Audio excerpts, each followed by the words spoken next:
Here we have the filament rack for 3D printing, and this is by TONGMO. I got the 5-tier one. It's really nice and it's sturdy. I gotta take my stuff out of the boxes so I can load more. I just am really packed up on cardboard right now, so with the holidays. So once we're caught up, we're gonna take them out. It's got 4 hooks on the pegboard. Just got them on the left side there because the right side would be in the way. This is where I have it right now in my makeshift downstairs print center.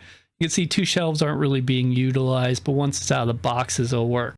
So far, this is very sturdy, which is very impressive, and it's not very in your way big.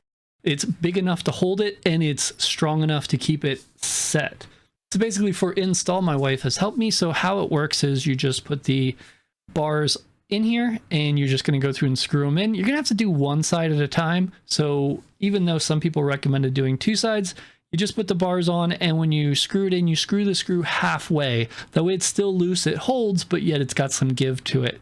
Then you're going to flip it and do the other side halfway as well. And once you have them all connected and correct, all you're going to do is tighten them all down. On the bottom, you have options for wheels or for pegs. 2 different types of pegs. I went with the bigger pegs, so as I think they'll be more stable to hold it up. You could go with wheels, but for my office, it just didn't work. I'm going to save the wheels in case that ever changes.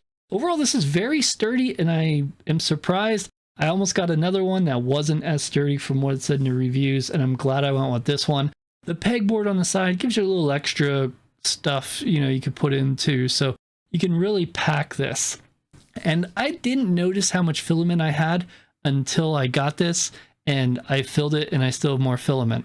Of course, I have to take them out of the boxes, but once I do, I'll have this rack probably about 90% full. And by the time more filament gets here, it'll be 100 because you just keep buying it. So definitely get the 5-tier. Definitely recommend it. And awesome product. Hope you enjoyed.